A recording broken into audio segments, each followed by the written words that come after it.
Dave, this is great. To have you here in our presence for future generations to witness and hear your incredible journey. I have witnessed you back in the early days when I was doing some teaching at drum headquarters in St. Louis. Wow. And you would go and grab a room and you would shed and practice and work on Chick Corea tunes, and you were just always so dedicated to what you did. You were always so on top of the craft, and nothing that I have witnessed, knowing you all these years, has slowed down. You have maintained this incredible pace, which is tremendous. Thank you so much on behalf of the Sessions for being here. Well, thanks for having me, first of all. Thank you. Thank you, David. Where did it start? Where did this musical intensity that you have, where did that begin? Well, I'd probably have to say with my father. Everything that he did, he always strived to, to share with me and tell me that, if you're going to do something, it's worth doing right, otherwise don't do it. That regiment kind of went into all the sports that I did as a kid, and he was actually kind of more hands-on with that because I took an interest to that earlier, than I did the drums. Nice. But I took up the drums. I don't know why. I really don't. Can't tell you why. Because I was always into music because, like I said, my dad played piano, my mom was singing, I was an only kid, so there was always music around the house. But for some reason, I was interested in music, always. And when I was 7, I think I wanted to try to play guitar because I was a Michael Nesmith freak. That didn't last too long. That lasted about 2 lessons, I think, and I decided that this was not for me. So that the neighbors next door in our little neighborhood, they had 3 brothers had a band in their carport, and there was a bunch of carport bands around at the time where everybody would, how cool. If they couldn't play, they would get out there and fake it. But these guys were actually playing. It was a family of bass player, guitar player, drummer, and the drummer was closest to my age, a little bit older. I just started hanging out, taking an interest, and started banging on boxes on my bed and grabbed some of my mom's pan lids, and that didn't go over too well. So buy him a drum kit, okay? So my dad got me this little 3-piece, and I put it in there and put on the record player and played to rock and roll tunes. And I've got pictures that are hysterical of snare drums this way and drums over there. Were there specific bands that you enjoyed? Well, back in those, I remember Three Dog Night. I remember Creedence Clearwater Revival. Wow. I remember the Monkees. I wasn't such a Beatles fan. I didn't get into that until later for some reason. When I was young, when I was that age. But it was just kind of the pop rock stuff that was happening. Which was on AM radio. It was being played all the time. So it was easy to I would buy surround the yourself. 45s. And when I moved the drums to the living room, when I was 9 or 10. I would try to play with my dad, and he was a huge ragtime Dixieland piano player music fan, so he had a bunch of Pete Fountain records with Jack Sperling. Yes, Jack Sperling was a wonderful fan. Jack was really my first teacher. How interesting. Jack had a way. He had a great natural sound, with the big bass drums wide open, and he played clean, so you could kind of hear what he was doing. Yes. It was a little. Well, it was way more advanced than rock and roll stuff, but it was within reach for a young guy to be able to go in and listen and copy and try to learn. Yes. And it's still at this point I hadn't taken any private lessons. I was in the school band, which, as far as I remember, they were we were getting into concert band reading and that type of thing, but. And I was just playing the records, I was just playing that stuff. And then I started playing to the Pete Fountain stuff a lot and trying to learn that style of swing and Dixieland jazz. And it was kind of, Pete Fountain stuff was always a little bit upscale from just straight on Dixieland. They actually had a bass player. And it was, swinging. It was good stuff. And then, I wish my dad was around or I wish I would have asked him the questions that it was like, because he brought home a Bадdi Rичe record when I was 12, and I never asked him how or why. I don't know what did you do to bring this record home? Because that was really the start of the real passion. To learn, and play and try to do that. You know, How so then it incredible. was just, by the time I was 13, I had every Buddy record that I could find at that time. And Right. as soon as new ones came out, I was getting them. You know? And that began the research of really studying the instrument to a certain degree. I just got into it, and it wasn't based on anybody telling me to. You know, it was based on me having the real desire to get into it and do it. Interesting. Did you ever have a chance to talk to Jack Sperling? I did. I did. He was a huge fan of yours. Well, you know, I think he knew that I mentioned him because I've always given him credit for Yeah. him. You know, anytime anybody thought there was a reason to interview me when I was younger, I always said Jack was my first teacher as far as swing and Dixieland and jazz were concerned, and I loved his playing. You know, so yeah, we got to spend some moments at NAMM together. Nice. You know, before he passed. So Yeah. really cool. Jack had told me in some conversation that I had with him that you were That's on the nice. list of his favorite players. So to hear that. Well, it makes sense. He hears himself. but how clean, his sound was very clean. He had played a lot of the TV shows, the Jackie Gleason show, and a lot of those shows. He was the drummer, and it was just featured many times in those shows. Very clean player. But it's interesting that you mentioned that because you have such an incredibly clean sound that as an early influence, then go into Buddy. So at the stage of Buddy, did you find a teacher at this point and begin to study more formally? How'd that work out? Yeah, it was just about that time because I was either 12 or 13 when I got a new set. My dad bought me a kit, and 4 free lessons came with that kit at the store. So that was really my first private lessons. And then there was a teacher at the store that we heard playing in the practice room one time because I was just about done with my 4 free lessons. And we're like, wow, who's that? You know, I got to study with that guy. And that was Bob Matheny, who ended up being my teacher for a couple of years.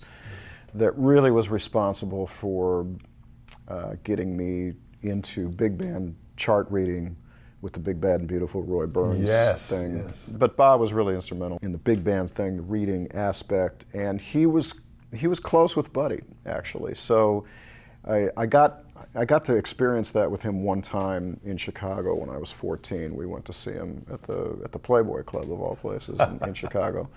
And I got to meet Buddy that day, you know, but you know, I'm kicking myself, you know, still to this day because I was so shy and so young, and I'm just like, I didn't say anything, you know.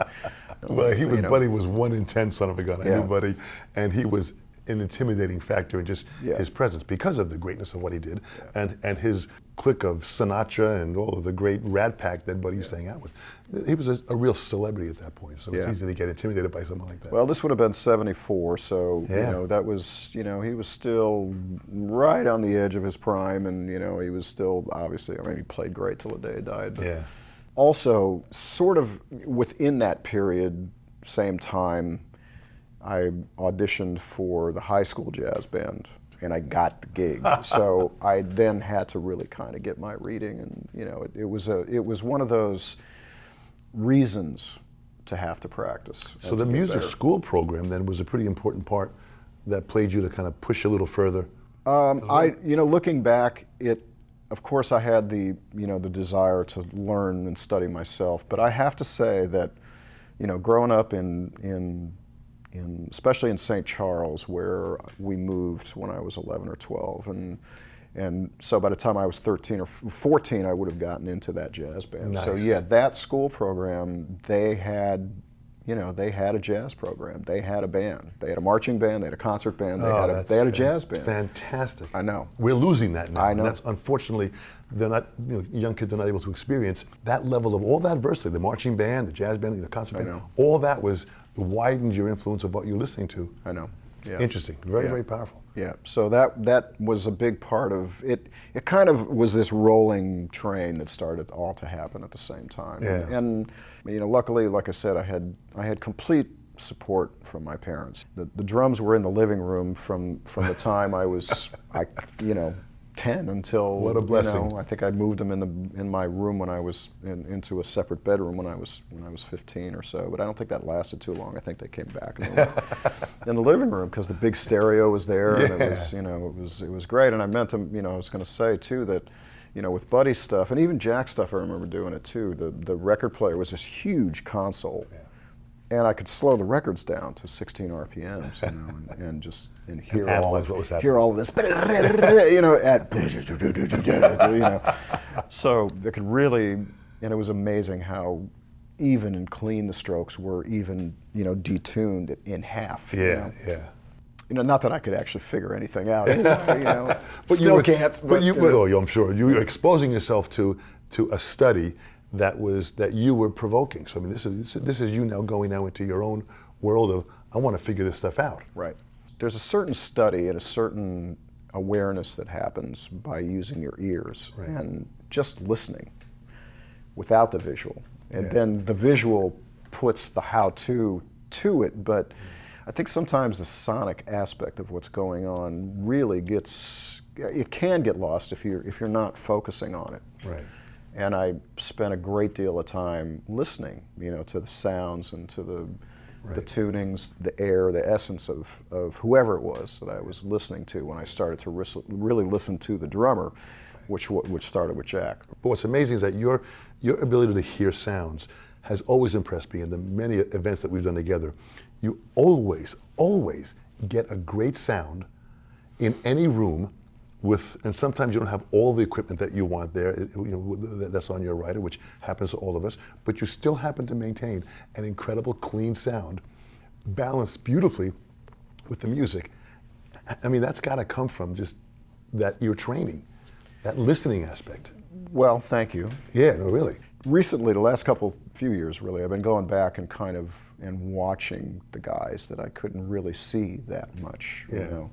Trying to dig up everything of Papa Joe that I can find, trying to dig up everything of Sonny Payne or, you know, or whoever. Yeah, yeah. And especially Buddy. I'm going back into it hard right now just to fully understand, you know, the visual, because I attempted when I was 14, 15, 16 to emulate and to understand what he was doing, which was impossible. I saw him a half a dozen times, probably more, you know, from a distance. Right. Never got to sit up, you know, 10 feet from him or anything, you know. So it was really kind of a mystery, you know. And by the time I was 16 or 17, I was sort of yearning for the more contemporary thing anyway. And I was so into Buddy that I had to stop. I had to just put it away. Then Gad came along, you know. So then, you know, when you're talking about the sound, it's like what you're hearing, you know, what you hear mostly today is kind of more the contemporary sense of the tuning, the individual kit, where the microphones, all closed mic, are part of the mix of everything that goes on. Right. And why I brought up the whole thing of going back is because if you look at videos pre-1971 or 2, any drummer, whether it be Clyde Stubblefield with James Brown, that, mind you, was playing traditional grip with a full-headed bass drum, with a snare drum slanted like this, 4-piece kit. Everybody was coming out of the jazz thing. One mic, one kick, everybody.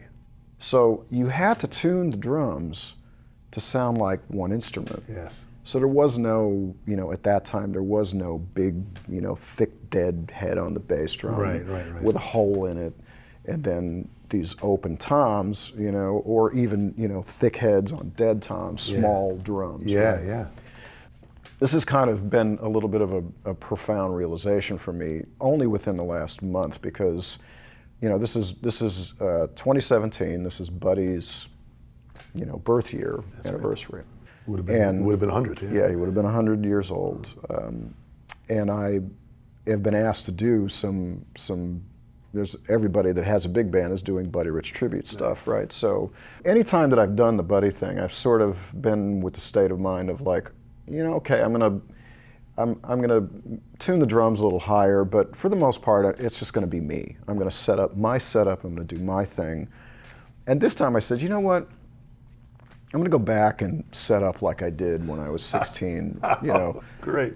And, you know, I've got 2 or 3 kits with 24-inch bass drums, including my Yamaha Phoenix that I have now. And so I just dug them all out, and I put, you know, felt strips and coated ambassadors, full heads, 13, 16, cymbal flat. Old school. You know, and I put up one mic and a kick drum mic, tuned the drums up, and I listened to Buddy, and I was like, okay, yeah, that's like a D or an E, you know, so fifth between the drums. And I was like, oh my God, it's the sound. It's That the is sound, you know, incredible. tune a snare drum up and, you know, and just one mic overhead, big condenser right over the snare drum basically, and the kick mic.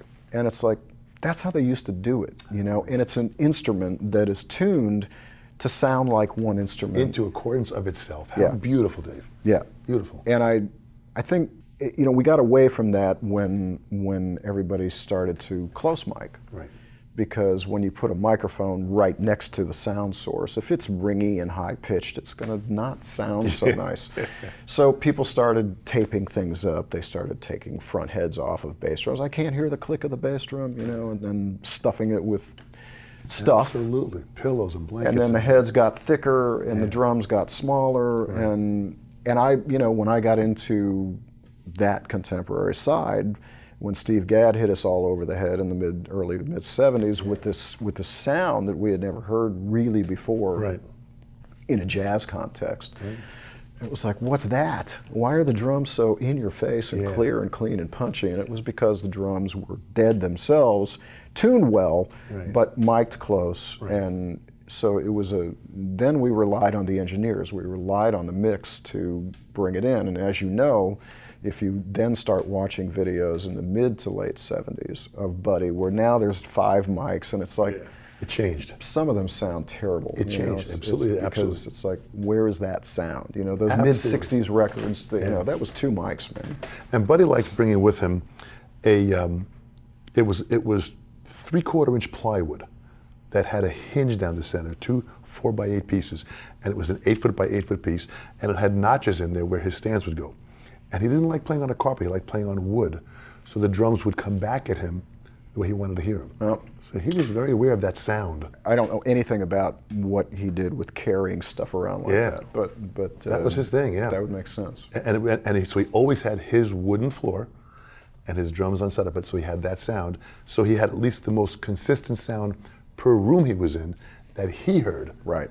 In how he played. Right. It was very fussy with that. Steve Peck used to be his sound and his drum guy. And I remember him setting up that floor, even if it was on another wooden floor, they put that down and they had that, so he had his sound. I got a question for you. Yeah. I'm sorry, I know you're conducting this interview, but you can put this in or to leave it out or whatever. But I'm really, because I'm messing around with the tuning, and I listen to, you know, his records and stuff, and I'm really curious how he tuned the floor toms. I don't really get what he did. Because there's been rumors that he tuned his bottom head really low and lugs were falling out. And I said that's impossible to get the sound he was doing if he was tuning that way. Absolutely. It's interesting, and I had the chance to tap his drums a couple times. I always felt that the bottom head was a little tighter, the top head was a little looser. Well, that makes sense. That's how it was. Yeah. But they were still tuned a little higher Yeah. than normal. Yeah. So he had good response out of it, Yeah. but a lower sound and reaction. But he was the kind of guy where he could go on to a TV show and sit I on know. anyone's drum set Without moving a thing. touching nothing and pull a sound that was great. Yeah. So he had that, but he didn't like tuning the drums, but he knew when he got to his drums if it wasn't right. He knew what was uncomfortable for him. Yeah. So he wanted that sound. So it was amazing how, you know, listen, I was able to watch Buddy many, many times, and I see a lot of your intensity and how you take control over your sound and how you are extremely concerned with your sound, which is how Buddy was. He was concerned with his sound. He wanted his sound to be the best for his audience. And that's how you are. You want the best sound, but when someone comes to see you, you want them to hear the best that you can deliver to them. Well, That's huge. absolutely. For me, of course, I can talk all day about me and my, you know, process. Like I said, I went into the kind of the whole Gadd school, if you will, with that, you know, small drum low tuning. After I studied with Freddie, when I kind of had a, you know, more awareness of things technically and musically too, I was getting tired of the smaller drums tuned low thing because acoustically they just didn't say anything. Right, so I right. dropped the 8-inch tom and I went to the kind of the standard 10, 12, you know, 14, 16. Coated ambassadors and tuned maybe a little higher, you know, than I had been doing before. But still with that same kind of principle of close miking and getting the sound happening. And I, you know, ever since the time I was 14 or 15, well, more like 16, I did dive into the recording engineer aspect because my friend Jay Oliver was into it, and he was way ahead of me, and he was teaching me. So I got some real basic training behind the desk in mixing drums and EQing and understanding what noise gates were and all that compression and all that kind of stuff. Yeah, yeah. And when I got to New York and I started to then get into the scene with professional engineers, man, I spent most of my time just hanging out in the back watching what they did, to understand and learn how they were mixing things, So, but that sound aspect and that presentation, it's 50% of what we do, if not more. Absolutely. So, I mean, of course, we have to touch the instrument and tune it and play musically, but it's what people are hearing that can make it for them or break it. You know what I mean? Absolutely. And it's so I've taken it to the nth degree and sort of taken whatever engineering chops I have, and I carry my own mixer. Yeah. I have presets that usually can work just about anywhere with minor tweaks, and because my microphones, my drums, and the mixer is all one setup, it doesn't change, so it's all becomes something that's a consistent.